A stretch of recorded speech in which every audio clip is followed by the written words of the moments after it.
আল্লাহর রাসূল বলেন, ইজাত তুখিজাল ফাইউ দুলা, এক নম্বর বদখাসলত হলো রাষ্ট্রীয় সম্পদকে মানুষ ব্যক্তিগত সম্পদ মনে করবে। রাষ্ট্রের কিছু সম্পদ আছে, এই সম্পদগুলোকে কি মনে করবে? ব্যক্তিগত মনে করবে। রাষ্ট্রীয় সম্পদকে ব্যক্তিগত কিভাবে মনে করে? কিছু কিছু এলাকা এমন আছে মিটার নামায় নাই, দুইটা তার নেগেটিভ পজিটিভ কারেন্টের তারের ভিতরে লটকাইয়া আংডা বানাইয়া ডিপ মেশিন চালায়। এমন শুনছেন না? হ্যাঁ, মিটার নাই, লাইন নাই, সরকারের অনুমোদন নাই, খরচ করতেছে। সে মনে করে আমি কারো টাকা পয়সা খাই না, কারো কাঁচা লাইলে দিয়া হাজি না, সরকারেরটা মারতেছি। কারটা? সরকারের সম্পদকে সে নিজের মনে করলো। এটা কঠিন। কঠিন কেন? আমি এক ভাইয়ের সম্পদ মেরে খাইলাম, এক ভাইয়ের কলা গাছের কলা। ইদানিং না, এদিকে এদিকে যাই না, মহল্লায় কিছু টুকিটাকি এটা চুরিও শুরু হয়েছে। কলার চুরি, ফে এগুলো যুবকরা নেয় গা। যুবকরা নেয় না বুড়াই নেয় আমি জানি না, আন্দাজ করি আর কি। সাবধান, পরের হক মাইরা খাইলে হারে কিয়ামতের ময়দানে মাহশারে আপনার আমল নামা থেকে নেকি দিতে দিতে দিতে দিতে দিতে মনে হইব মৃত্যুর সময় আপনি পাহাড় পরিমাণ নেকি লইয়া মারা গেছেন। ওই যে ফাঁকে ফাঁকে মানুষ এটি খাইছেন, এটি নেকি দিতে দিতে দিতে দিতে আপনার খাতা কি হয়ে যাবে? শূন্য হয়ে যাবে। আর যদি বেশি, এর চেয়ে বেশি হয়, নেকি শেষ, তাও আপনি পরের হক মাইরা খাওয়ার হিসাব এখনো বুঝাই দিতেন পারছেন না। তাহলে এবার ওই যার যার হক খাইছেন তার আমল নামা থেকে গোনা আনতে আনতে আনতে আনতে আনতে আনতে দেখা যাইব নেকি শেষ হয়ে এবার গোনার টাল পাহাড় পরিমাণ। আল্লাহ বলবে, ইনতালিকু আব্দি ইলান নার, ও ফেরেশতারা বান্দাকে ধাক্কায় ধাক্কায় জাহান্নামে নিক্ষেপ করে দে, হিসাব বরাবর। ঠিক কিনা? এক ভাইয়ের সম্পদ মাইরা খাইলে তার কাছে হিসাব দেওয়া যায়। মাপ চাইলেন, ভাই আমাকে মাফ করে দেব, তো সে মাফ করে দিলে মাপ কিনা? মাপ না। কিন্তু এই যে সরকারেরটা খাইলেন, মনে করেন মাপ চাম কার কাছে? সরকারের বাপের সম্পদ না এগুলো। সরকারি সম্পদ মানে তামাম বাংলাদেশের সমস্ত জনগণের সম্পদ। তামাম বাংলার যেই দেশের সরকারি সম্পদ মাইরা খাইলেন, মনে করলেন যে সরকারি সম্পদ মাইরা খাইলেন না আপনি, পুরা গোটা দেশের মানুষের হক। এখন পুরা দেশের মানুষের কাছে মাপ চাওন সহজ যাইব? অনেকে আছে রাস্তার থেকে ইট ইট টোকায়, মনে করেন সহির নিচে সাইডটা ইট লাগবো, বা গরু আনছে গোয়াল গরু, কয়টা ইট লাগবো। আগে রাস্তা সোলিং আসিল না, সোলিং কইরা প্রথম গেছে গা, বন্যায় টন্যায় সোলিং টুলিং উইটা টুইটা ফাইটা ফুইটা রয়েছে। রাতের বেলায় সবাই রয়েছে ঘুমাইয়া, এবারে ঘুমায় না।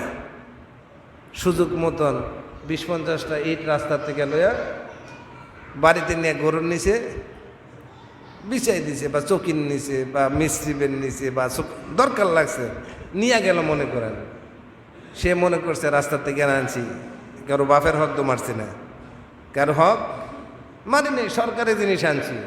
সরকারি জিনিস আপনি নিলেন, এবার মাপ চাইতে হলে মাপ চাইতে হবে তামাম বাংলার মানুষের কাছে। একই সম্ভব? মৃত্যু হয়ে গেলে জবাব দিতে হবে। অথবা সরকারি সম্পদ হতে পারে মুসলমানরা যখন যুদ্ধ করতেন, যুদ্ধে জয়যুক্ত হয়ে গেলে পরে সাহাবাদের জমানায়, রাসূলের জমানায় যে যুদ্ধ হয়েছে, জিহাদ হয়েছে, যুদ্ধে যখন কাফেররা পরাজিত হয় আর মুসলমানরা জয় লাভ করে, তো কাফেরদের যত সম্পদ আছে এই সম্পদের মালিক কি হয়? মুসলমানরা হয়ে যায়। এটা একটা সরকারি মাল। এটা কি মাল? যুদ্ধ শেষে মনে করলো এতগুলো সরকারের ঘরে দাম কিনতাম, কিছু চুরি করে লাগে, কিছু নিজের জন্য নিয়ে যায়। এই সরকারি সম্পদ আরও বিভিন্ন পন্থায় সরকারি সম্পদ মাইরা খাওয়াটা কঠিন একটা ব্যাপার। কারণ মাপ চাওয়ার জায়গা, কথা কয় না, মাপ চাওয়ার জায়গা আছে, সম্ভব না মানে নাই। তামাম বাংলার সব মানুষের থেকে মাপ চাওয়া যাব? আল্লাহ তাআলা আমাদেরকে এই সরকারি সম্পদ নষ্ট করা বা সরকারি সম্পদ আত্মসাৎ করা থেকে হেফাজত করুন। এই করুণার ভিতরে কিছু কিছু বালা মানুষ, ফকিন্নিরা, বড় লোকটা সম্পদ মারছে, ঠিক নেই, কথা কয় না। ফকিন্নিরা মারছে না বড় লোকটা গরিবেরটি মারছে? ত্রাণ মাইরা গেছে। ত্রাণ কি কি আপনারা ভালো জানেন, আমি আর এদিকে গেলাম না। মোট কথা, 1 নাম্বার আল্লাহর রাসূল বলেন, ইজাত তুখিজাল ফাই ও দুয়ালা, রাষ্ট্রীয় সম্পদকে নিজের ব্যক্তিগত সম্পদ মনে করবে। একটা আলামত, এটা কিসের আলামত? কিয়ামতের আলামত। কিয়ামতের বহু আলামত আছে। এই হাদিসে আল্লাহর রাসূল 15টা আলামতের কথা বলছে।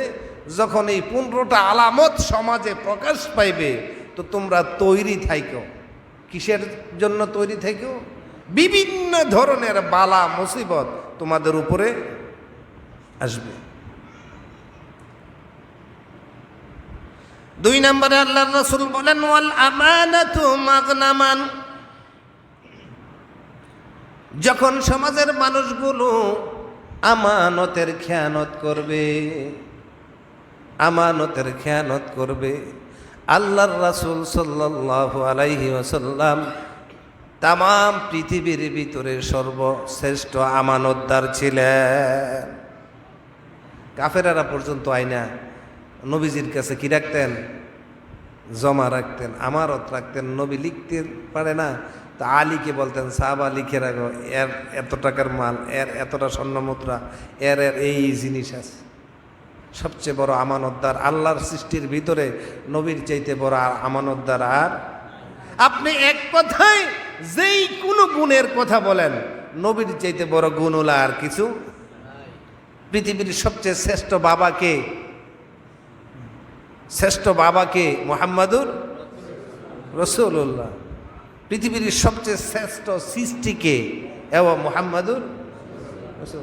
পৃথিবীর সর্বশ্রেষ্ঠ বাবা মুহাম্মাদুর রাসূলুল্লাহ, সর্বশ্রেষ্ঠ নানা মুহাম্মাদুর।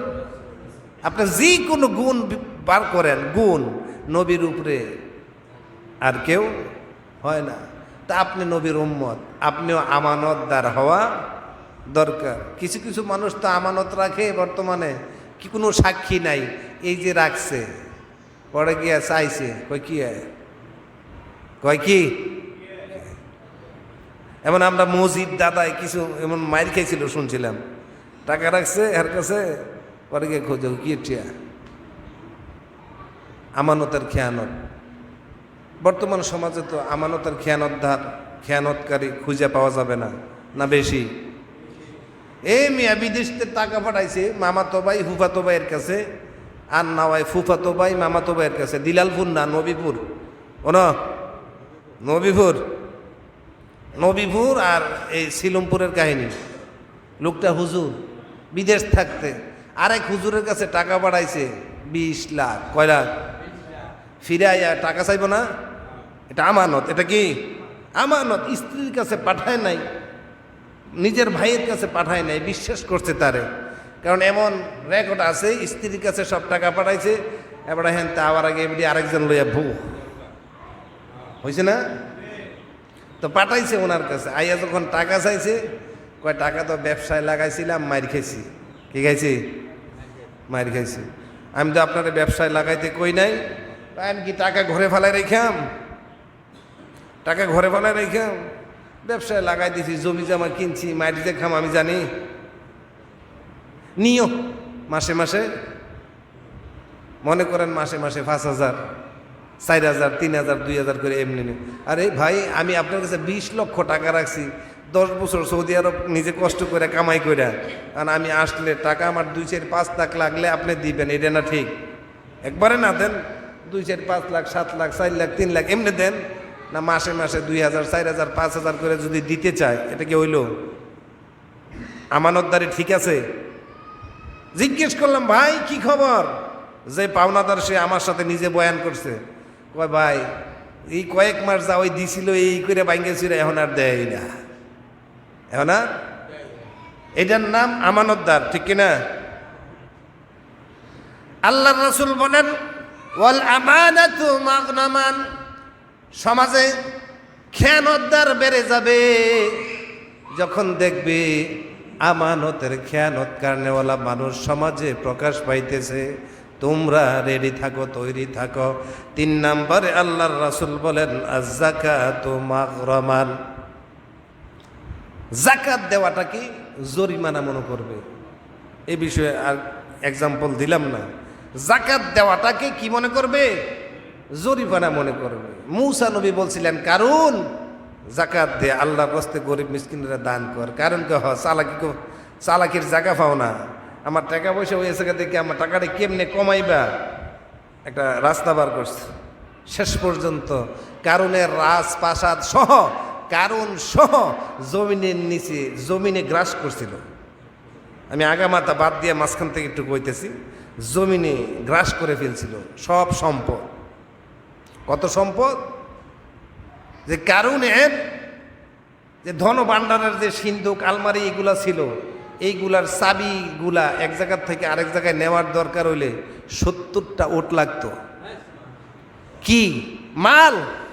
আলমারি, চাবি বহন করে এক জায়গার থেকে আরেক জায়গায় নিতে গেলে কয়টা লাগতো ওট? এবার চিন্তা করেন তার মাল সম্পদ কত। সবগুলো খাইছে কিসে? গ্রাস করছে জমিনে। অটোমেটিক ধ্যান না, ভূমিকম্প হইলে বিভিন্ন দেশে একটা বিল্ডিং ফাত করে নিচে ডাইবে গেছে অথবা কাইতে পড়ে গেছে, যে ফাত করে ডাইবে গেছে আল্লাহর কুদরতে গ্রাস করে ফেলছে। এই জন্যে আমি আগে বুঝতাম না, মুরব্বীরা কয় কিরফিনের দন রে, বালুর ভিতরে চিক চিক চিক চিক করে কয় কিরফিনের দন। এটা ছোটবেলা বুঝতাম না, এরপরে বুঝছি আরে কিরফিন মানে কারণের কথা না, কয় হেই ধন মাটিতে এখন চিক চিক করে।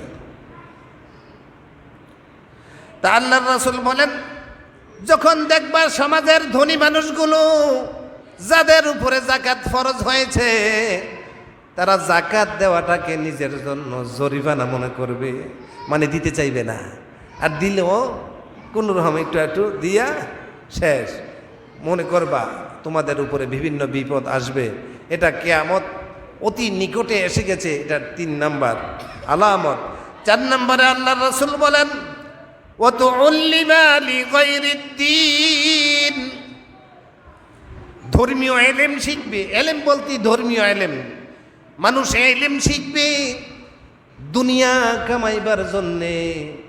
আপনি একটা সন্তান মাদ্রাসায় পড়াইবেন, তো নিয়ত করবেন আল্লাহ আল্লাহর রাসূলের খুশির জন্য দিলাম। আপনি একজন ছেলে হাফেজ বানাইবেন, নিয়ত করবেন আল্লাহ আল্লাহর রাসূলের খুশির জন্য দিলাম।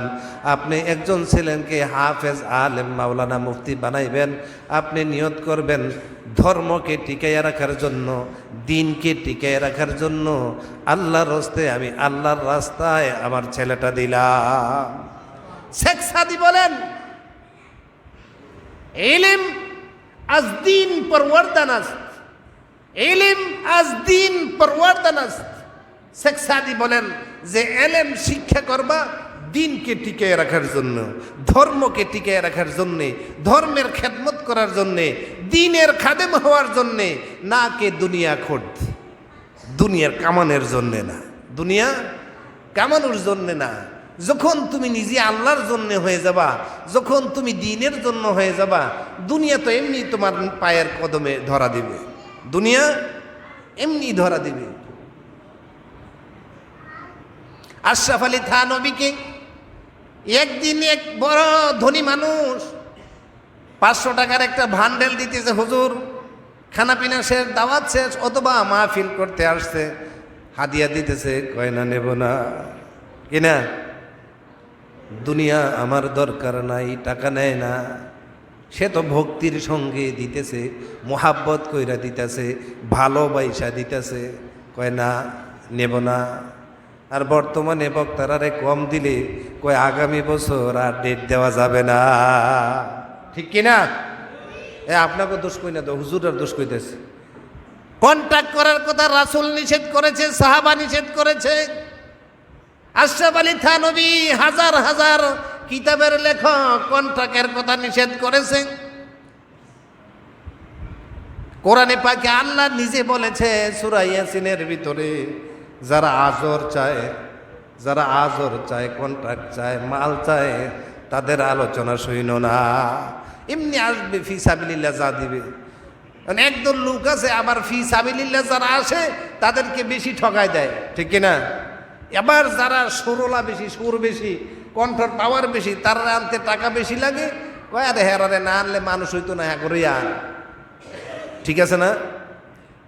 আগের মাহফিলগুলো হইতো, আলেম আসতো দিনকে প্রচার করার জন্যে, সহজ সরল মানুষগুলোকে দিন বুঝাই দেই, তারা আমল করবে। বর্তমানে যারা মাঠে বিভিন্ন মাদ্রাসার প্রিন্সিপাল, মুফতি, মুফাসসির, শাইখ, শাইখুল হাদিস, হাতে নাতে গোনা কিছু মাদ্রাসার শিক্ষক, মাদ্রাসার শাইখুল হাদিস, মুহতামিম, মুফতি সাহেব, হেরাও বক্তা, হেরাও আলোচনা করে, কিন্তু তারা পেশাগতভাবে বক্তা না। ওদেরকে ছাড়া যারা মাঠের প্রফেশনাল বক্তা, ওরা যারা কন্ট্যাক্ট করে আসে, বেশিরভাগ মানুষই টাকা কম দিলে কি হয়? নারাজ হয়। এই বাচ্চাগুলো সামাল দেন। এজন্য আল্লাহর রাসূল বলেন, ওয়াতুল্লিমা লিগাইরিদ্দিন, ধর্ম শিখবে, দিন শিখবে, দুনিয়ার কোনো নিয়ত থাকবে না, দুনিয়ার কামানোর জন্য এ নিয়ত থাকবে না। যখন দেখবা ধর্ম শিখে দুনিয়া কামাইবার জন্য, মনে করো কিয়ামত অনেকটা কাছে আসতেছে। আমরা ছেলে পেলে মাদ্রাসায় দিতে গেলে অনেকে এরকমও বলে, এখনো মাঝে মধ্যে শুনি, মাদ্রাসায় পড়ামো ভাত খাইব, কয় কিনা আছে না? এখনো আছে, মাদ্রাসা দিলে কামাইবো কি, খাইব কি, কয়টি আর কামাইবো। কিন্তু মাদ্রাসায় যারা পড়েছে, যারা আলেম, যারা কোরআনের হাফেজ ইয়াদ আছে, বা যারা দাওরা কমপ্লিট করেছে, একজনও কি রিক্সা চালায়, পরিশ্রম করে, এরা কি না খাইয়া আছে? জামাই আদর করে খাওয়ায়, ঠিক কিনা? কয় মাদ্রাসায় পড়ালে কি মানে দুনিয়ার চাকচিক্যের ভিতরে, হ্যাঁ চইলা যেতে পারবো, 4টা খাইবো, ডাইল ভাতে বাঁচতে পারবো, কিন্তু দুনিয়ার 10 তলা 15 তলা 20 তলা বিল্ডিংয়ের বানাইতে পারতো না, 5 গাড়ি পাইতো না, মার্সিডিজ তো প্রশ্নই আসে না। এই জন্যে আল্লাহর রাসূল বলে, যারা ইলম শিখবা দুনিয়া কামানোর জন্য না, দিনকে টিকায় রাখার জন্য। 5 নম্বরে আল্লাহর রাসূল বলেন, ওয়াতুয়ার রাজুলুম রাআতুহু, যখন দেখবা সমাজে পুরুষগণ স্ত্রীগণের অনুগত্য করে, পুরুষরা স্ত্রীর অধীনস্থ হয়ে যাবে, তবে গরিবের ভিতরে পুরুষ মানুষরা স্ত্রীর অধীনে কমই যায়, বেশিরভাগ বড় লোকরা যায়। এমন কিছু ভিআইপি সরকারি চাকরি আছে, ওই চাকরি করলে নিজের নামে সম্পদ কিনা যায় না। কি কিনা যায় না? সম্পদ কেনার মতো বেতন তো সে পায় না, কিন্তু বেতন পায় 5 টাকা, আলগা 5,000, কথার কথা। বেতন পায় 5,000, অতিরিক্ত 50,000, কয় হাজার। কিনতে গেলেই ধরা খাইব, এত টাকা পাইলি কেউ সংসার চালাইয়া।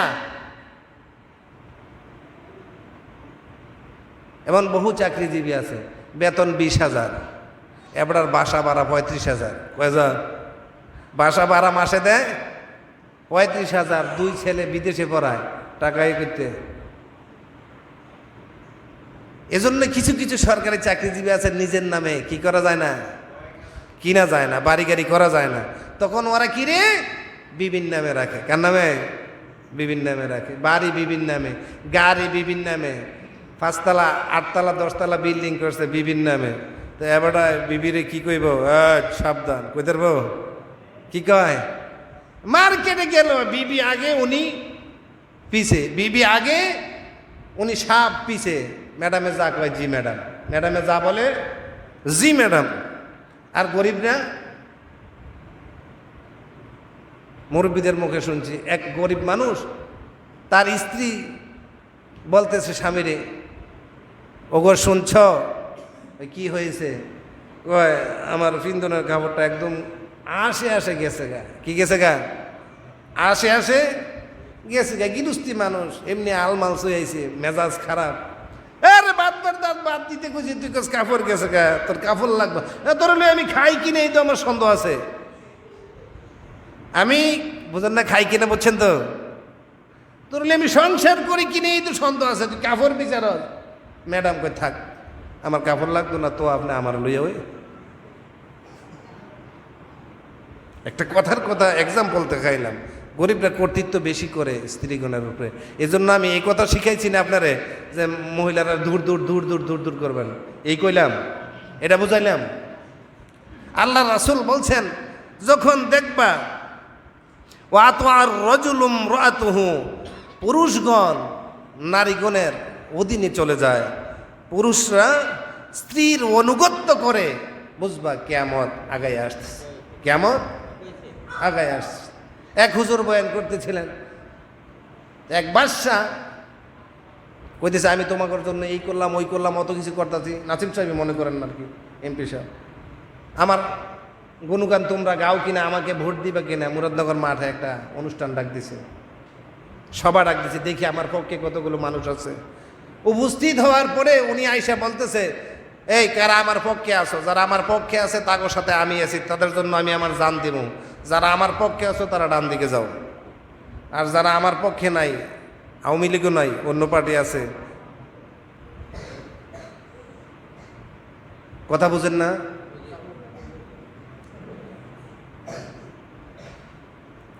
দেখেন তো এবার কি ভালো বোঝা যায়, শুধু ভিতরেরটা আছে,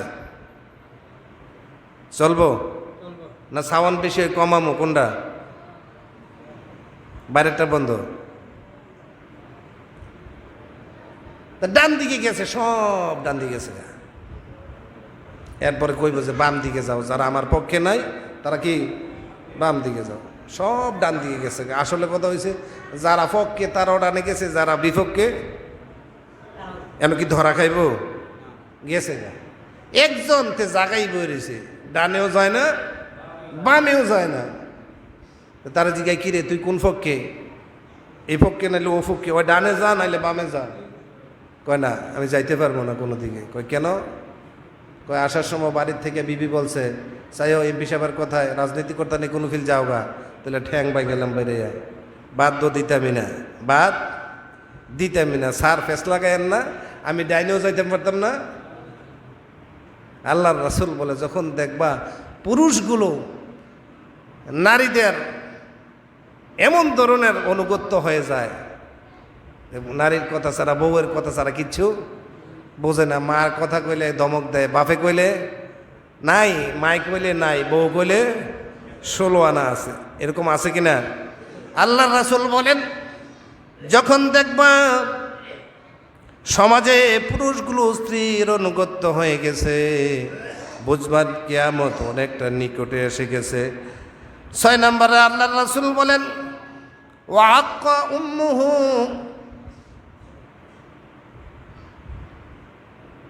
মার দাম দিবে না। কি দিবে না? মাকে পর করে দিবে, মায়ের সঙ্গে নাফরমানি করবে। এর আগের পয়েন্টটা গেছে, কি গেছে? বউয়ের তাবেদারি করবে, কি করবে? স্ত্রীর তাবেদারি করবে, স্ত্রীর অনুগত্য হয়ে যাবে, আর মায়ের সঙ্গে কি করবে? নাফরমানি করবে। বুঝবা কিয়ামতের এটা 6 নম্বর আলামত। 7 নম্বরে আল্লাহর রাসূল বলেন, ওয়া আদনা সাদিকাহু, আজ থেকে 5-7 বছর আগে, 8-10 বছর আগে এই কথাটাকে বুঝতে কঠিন হইতো, কিন্তু এখন বুঝাইতে সহজ হয়ে গেছে। আল্লাহর রাসূল বলেন, আদনা সাদিকাহু, বন্ধু বেড়ে যাবে, বন্ধু বান্ধবরা অগ্র অধিকার দিবে। বন্ধুর কিছু কইলে হ্যাঁ আমি তোমার জন্য রেডি আছি। বর্তমানে বন্ধু বেশি না কম? আরে দাদা নাতি খালা খালু জেডা মামাতো ভাই সব আমার বন্ধু। ফেসবুকে সবাই আমার কি বন্ধু। বন্ধুকে অগ্র অধিকার দিবে, বন্ধুর গ্রহণযোগ্যতা বেড়ে যাবে। কিন্তু এরপরে কি হবে? ওয়াকসা আবাহু, বন্ধুকে আপন করে নিবে, বন্ধু বেড়ে যাবে, বন্ধু বেশি হবে, বন্ধুকে আপন বানাইবে। ওয়াকসা আবাহু, আল্লাহর রাসূল বলেন ৮ নম্বরে পিতাকে পর করে দিবে। বন্ধুকে বানাইব আপন আর পিতাকে বানাইব পর। বুঝেন না এখনো? বন্ধুকে কি বানাবে? আপন বানাবে, আর পিতাকে পর। এই পিতার পর বা মাকে পর করে দিল বা পিতাকে পর করে দিল, এই জিনিসটাও বড় লোকদের ভিতরে বেশি। কার ভিতরে বেশি? বাংলাদেশে আছে বৃদ্ধাশ্রম, আছে না? যেখানে বৃদ্ধদেরকে নিয়ে দিয়াই বৃদ্ধাশ্রম বানায়, টাকা দিতে হয় সরকারকে, ওদেরকে টাকা দেয় মাসে ৫-৭ হাজার ১০ হাজার দেখ যাই দেখ টাকা দিতে হয়। ওখানে লালন পালন পাক শাক করে না খাওয়ান না লোক আছে, কিন্তু নিজের ফ্যামিলির সাথে রাখে না। বুড়ো হয়ে গেছে, এটা ক্যাট করে ফ্যাট করে, এটা নিয়ে বৃদ্ধাশ্রমে দিয়েও। কিন্তু ওই বৃদ্ধাশ্রমগুলোতে গরিবের বাপ মা নাই, আলহামদুলিল্লাহ গরিবের বাপ মা নাই। গরিবরা যতটুক পারে নিজেই খাওয়ায়। আবার বৃদ্ধাশ্রমে দেওয়ার যোগ্যতাও গরিবের নাই, কারণ ওখানে দিলেও মাসে মাসে কি দিতে হইব? টাকা পাঠাইতে হইব। বড় লোকরাই দেয়। ঘ্যান করে তোমার মা বউ ফার্ম দিছে, তোমার মার জ্বালায় ভালো লাগে না, তোমার বাপের জ্বালা যন্ত্রণা ভাল লাগে না, বিশ্রায় প্রস্রাব করে দেয়। আমি এগুলো করতাম পারতাম না, যদি তোমার বাপের বাসায় রাখতে হয় তাহলে আমি গেলাম গা। আমি এতে কয় মগার করে মগা কয় ম্যাডাম আপনি থাকেন, আপনি থাকেন, আমি দিয়েই দিচ্ছি। বৃদ্ধাশ্রমে পাঠাই, বৃদ্ধাশ্রমে পাঠাই দিল মানে কি? বাপরে আপন বানাইলো না পর করে দিল? বন্ধুকে আপন বানাবে। ওয়াকসা আবাহু, ৮ নম্বরে আল্লাহ রাসূল বলেন বাবাকে পর করে দিবে। বৃদ্ধ হয়ে গেলে, যাদের কামাই নাই, যেই বাপদের কামাই রোজগার বন্ধ হয়ে যায়, কাজকর্ম করতে পারে না, যেই যুবকরা সমাজের এখানে উপস্থিত আছেন, যারা কর্ম করতে পারেন, আপনার আব্বা আম্মা কর্ম করতে পারে না, খোঁজখবর রাখেন, মাঝে মধ্যে আলগা সালগা কিছু আপনি হাতে ভাত খাওয়াইতেছেন, তরকারি খাওয়াইতেছেন, ওষুধ ভরে দিতেছেন, যখন যেটা লাগে এটা তো দিতেছেন। তারপরও মাঝে মধ্যে তাদের নিজ হাতে কিছু খরচ বাকি থেকে যায়। নিজের মন মতো সব কিছু আপনার কাছ থেকে চাই আসে কি নিতে পারে না। এমন কিছু কাজ থাকে যেইগুলোর কথা ছেলের কাছে বাপ যে আমার এই কাজ আছে আমার দে, এটা বলতে পারে না। এজন্যে চাহিদার অতিরিক্ত ভরণ পোষণ ওষুধ বড়ি সব দেওয়ার পরেও মাঝে মধ্যে কিছু টাকা হাতে দিয়ে দেন, আব্বা এটা রাখেন আপনার কাছে, কি লেগে রাখেন, কাজ লাগবো আপনার, এটার হিসাব চাইেন না। কি চাইেন না? হিসাব চাইেন না। কারণ আপনার যখন পকেট ছিল না, আপনার যখন টাকা ছিল না, আপনি যখন দুনিয়ার সবচেয়ে মিসকিন ছিলেন, আপনি যখন পৃথিবীর সবচেয়ে ফকির ছিলেন, তখন সব কিছু আপনাকে করছে কে? আপনার বাবা, ঠিক কিনা? নতুন জামা টান দিয়ে ছিঁড়ে ফেলছেন, বাবা মারে নাই, বুঝে না আমার বাবা। বাড়ি থেকে যাইতে একটু দেরি হয়েছে, লাগাইছে আমার পিঠা, এত দেরি করে আইজত কেড়ে পিঠা খাইও আবার তার গালো সুমাই দেওয়ান লাগে, ঠিক কিনা? এই কথাগুলো মনে রাখেন। আল্লাহর রাসূলের কাছে একদিন এক বৃদ্ধ সাহাবা বিচার দিছিলেন। সন্তানকে হাতে ধইরা নিয়ে নবীর সামনে হাজির হয়ে গিয়ে ডাক দিয়ে বলে, ইয়া রাসূলুল্লাহ, এটা আমার সন্তান, আমি তার বাবা। আজকে আমার কামাই রোজগার নাই, আমার ইনকাম নাই। এক সময় আমি ধনী মানুষ ছিলাম, আমার সন্তান ছিল গরিব। এক সময় আমি যুবক জুয়ান ছিলাম, আমার সন্তান এত ছোট ছিল নিজের পায়ে হাঁটতে পারে নাই। এক সময় সে এত গরিব ছিল, টাকা পয়সা ছিল না, আমার পকেটের কোটি টাকা তার টাকা, আমার পকেটের টাকা, আমার পকেটে হাত ঢুকাইয়া টাকা নিয়ে খরচ করতো। যাহা কিছু আছে সব আমার ছিল। আজকে আমি গরিব হয়ে গেছি, দুর্বল হয়ে গেছি, কর্ম করতে পারি না, ইনকাম করতে পারি না। আমার ভরণ পোষণ চালাইতে আমার সন্তান কেন যেন একটু অপছন্দ করে। আপনি একটু নসিহত করে দেন। কি কয়? কারে কয়? আল্লাহর রাসূলকে বলতেছে, নবী আপনি একটু নসিহত করে দেন। আল্লাহর রাসূল যুবকের হাতে ধরে আল্লাহর নবী বললেন, ও যুবক, আন্তা ওয়া মালুকা লি আবিকা, তুই এবং তোর সম্পদ যা আছে সব তোর বাপের। সব কার? এর মানে হচ্ছে তোর বাপের উসিলায় তুই দুনিয়াতে আইছ, তোর মার উসিলায় তুই দুনিয়াতে আইছ। তুই তো তোর মার, তুই নিজেই তো তোর বাবার, তো তুই নিজেই যেহেতু তোর বাপের, তোর সম্পদাদি যা কামাই করো সব কার? এই জন্য যাদের বাপ আছে, বাপ মা বেঁচে আছে, বাপ মা বড় নিয়ামত জিনিস। বাপ মার সন্তানের মতন কঠিন সম্পর্ক আর নাই। তো যাই হোক, কথা লম্বা হয়ে যাবে। আল্লাহর রাসূল বলেন, ও আকসা আবাহু, আব্বাকে পর করে দিবে। আমরা কেউ যেন বাপ মাকে পর করে না দেই। আল্লাহ আমাদের সবাইকে আমাদের মা বাবার খাদেম বানাও। 9 নম্বরে আল্লাহর রাসূল বলেন, ওয়া যহারাতিল আসওয়াতু ফিল মাসাজিদ, মসজিদে দুনিয়াবি কথা বেড়ে যাবে। মসজিদে আপনারা অনেক সময় ধমক দিয়া লাই দেই না, আপনারা রাগ হন, আমি বুঝি রাগ হন যে, তো মসজিদের দুনিয়াবি কথা বলা কঠিনভাবে নিষেধাজ্ঞা আসছে। কেউ কেউ হারাম বলেছে। মসজিদে ঢুকছো তো ইতিকাফের নিয়তে ঢুকছো, যত কথা হবে আল্লাহর রাসূলের কথা হবে, যত কথা হবে কোরআনের কথা আর হাদিসের কথা হবে। এর বাইরে দুনিয়াবি কোনো কথা বলা যাবে। আমাদের কিছু বুড়া বুড়া মুসল্লি আছে, আইই শুরু করে একটা জিঙ্গায়, মায়েটা যে বিয়া দিচ্ছে ফুসকুনিফার আসনে বালা, ওই হ বালা, ওই এই শুরু হয়ে গেল আর কি। আইসে নামাজ পড়তো, এই ধুমছে কোনা দিয়ে কথা কয়। এই জন্য অনেক সময় জামাতের একটু আগে 1 মিনিট আধা মিনিট আগে আয়, কেন আগে আইলে সুন্নত পড়বো, এন দিয়ে কথা কইব, নামাজের শেষে দিব ধমক, কইবে দেখ হুজুরে কত, বুঝলেন না? আমার নাতির বয়সী আমার ধমক দিয়ে লাইল। মানলে তো তাল গাছ, মানলে। মসজিদে দুনিয়াবি কথা বললে আল্লাহর রাসূল বলেছেন 40 বছরের ইবাদতের ভিতরে ঘাটতি আসে। এরপরে আমরা মসজিদে কথা কই, এবং রাসূল বললেন 15 আলামতের এক আলামত, মসজিদে দুনিয়াবি কথা বেড়ে যাবে, মনে করবা কিয়ামত আগায় আসতেছে। এটাকে আমি বানাই কইলাম, নিজের কথা। তিরমিজি শরীফের হাদিসে আল্লাহর রাসূল নিজে রিওয়ায়াত করেছেন, মসজিদের দুনিয়াবি কথা বেড়ে যাবে, মনে করবা কিয়ামত আগায় আসতেছে। 10 নম্বরে আল্লাহর রাসূল বলেন, ওয়াসাদাল কাবিলাতা ফাসিকুহুম, ফাসিক ফুজ্জারগণ, খারাপ মানুষগণ সমাজের নেতা হবে। এই ব্যাপারে আর বেশি কিছু কইলাম না। ফাসিক ফুজ্জার আমানুষ, খারাপ মানুষ সমাজের কি হবে? নেতা হবে, নেতৃত্ব দিবে। 11 নম্বরে আল্লাহর রাসূল বলেন, ওয়াকানা যাইমুল ইয়াউমি আরজালাহুম, অযোগ্য লোক, কোনো যোগ্যতাই নাই, ক্ষমতার বলে নেতা হয়ে গেছে। অযোগ্য লোক নেতৃত্ব দিবে। এটা হইল এক, তার যোগ্যতা নাই। আরেকটা হইল যোগ্যতা আছে, জন্মের খারাপ, হেতেও কি হইব? নেতা হবে। কিয়ামতের আলামত।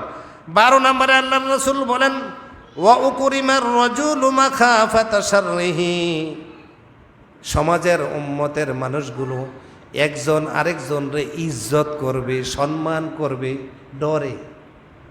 কেন ইজ্জত করবে? ভয়ে। আইয়ে চেয়ারম্যান সাহেব, আসসালামু আলাইকুম, নাই ইজ্জত না করলে কি আছে, খবর আছে কোন ফেসে হালাইয়া কোন দিয়া যায় ঢুয়াই রায়।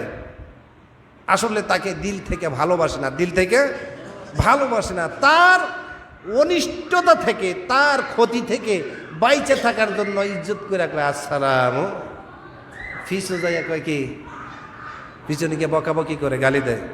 আমি ওইগুলো কইলাম না। 13 নম্বরে আল্লাহর রাসূল বলেন, ওয়াজহারাতিল কাইনাতু ওয়াল মাআজিফু, সমাজে গান বাদ্য বেড়ে যাবে, গায়িকা বেড়ে যাবে, গান বদ্যের হিরিক পড়ে যাবে।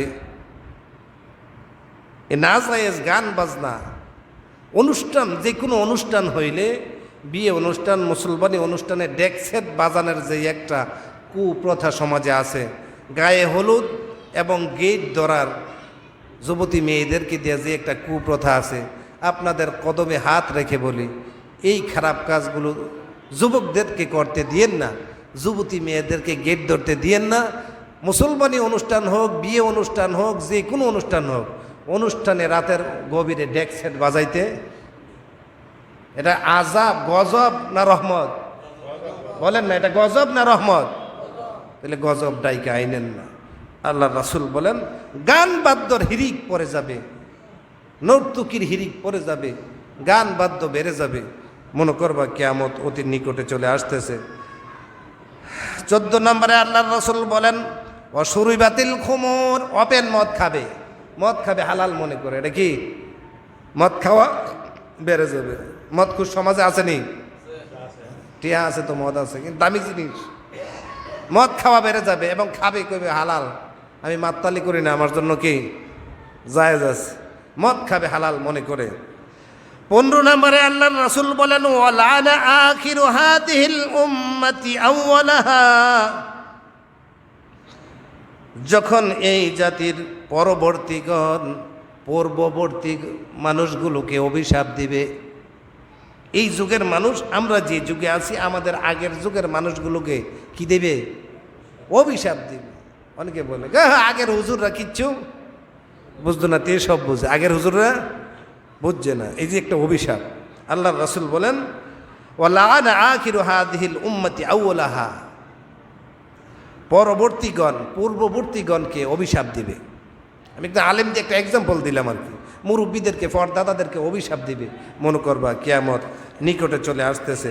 শেষ পর্যায়ে আল্লাহর রাসূল বলেন ফারতাকিবু ইনদা যালিকা রিহান হামরা ওয়া জালজালাতা ওয়া খাসফা ওয়া মাসখা ওয়া কাযাফা ওয়া আয়াতিন তুতাবাউ কানিজামিন কুতিয়া সিলকুহু ফাতুতাবা। আল্লাহর রাসূল বলেন যখন এই 15টা রাওয়াহু তিরমিজি শরীফের হাদিস, আল্লাহর রাসূল বলেন যখন এই 15টা আলামত, 15টা বদ খাসলত সমাজে প্রকাশ হয়ে যাবে, তোমরা তৈরি থেকো। কিসের জন্য? আল্লাহর রাসূল বলেন তখন তোমরা অপেক্ষা করিও ভীষণ ঝড়ের, ভীষণ সাইক্লোনের, তুফানের, সিডরের, বিলকিসের, নার্গিসের, এক কথায় ভীষণ ঝড়ের এবং কঠিন ভূমিকম্পের জন্য তোমরা প্রস্তুত থাকিও। এবং ভূধসনের, পাহাড় ধসে নিচের দিকে পড়ে যাবে এবং রূপ পরিবর্তিত হওয়ার, যে কোনো সিচুয়েশন চেঞ্জ হয়ে যাবে, যে কোনো অবস্থা জায়গায় চেঞ্জ হয়ে যাবে, এইগুলোর জন্য তৈরি থেকো। পরিবর্তন হয়ে যাবে রূপ, এবং পাথর বৃষ্টির জন্য প্রস্তুত থাকিও। কি বৃষ্টি? নবীজি যা বলছে আমি তাই বলতেছি। পাথর যদি বৃষ্টি হয় কি কোন হুঁশ থাকবো? আল্লাহর রাসূল বলেন পাথর বৃষ্টি এবং বিভিন্ন নিদর্শনের, যেমন মালার রশি ছিঁড়িয়া গেলে, তসবির রশি ছিঁড়িয়া গেলে, মালার রশি ছিঁড়িয়া গেলে দানাগুলো পরস্পর জমিনে টপকায় পড়তে যত দ্রুত পড়ে যায়, এই আযাবগুলো অত দ্রুত তোমাদেরকে পাকড়াও করবে। এই আলামত প্রকাশ পাইলে তোমরা প্রস্তুত থাকিও। শিলাবৃষ্টি হবে, পাথর বৃষ্টি হবে, ভূমিকম্প হবে, ভূধ্বংসন হবে, তুফান, সাইক্লোন, এই আল্লাহর আযাব বিভিন্ন সময় বিভিন্ন সিস্টেমে আসছে। বিভিন্ন নবীদের বেলায়ও বিভিন্ন কায়দায় আযাব আসছে। তা আল্লাহর রাসূল বলেন তোমরা তৈরি থেকো। কতক্ষণ লাগবে আসতে? একটা তসবিহ ছিঁড়ে গেলে দানাগুলো পটপট করে মাটিতে পড়তে কি সময় লাগেনি? আল্লাহর রাসূল বলে এত দ্রুত গমিতে তোমাদের উপরে আযাব আসবে। আল্লাহ তাআলা অন্য আয়াতে বলেছেন ওমা আসাবাকুম মিন মুসিবাতিন ফাবিমা কাসাবাত আইদিকুম, তোমাদের উপরে যত আযাব, গজব, মুসিবত দেখো সবগুলো তোমাদের নিজ হাতের কামাই। আল্লাহ তাআলা এই 15টি বদ অভ্যাস থেকে আমাদের সমাজকে হেফাজত করুক।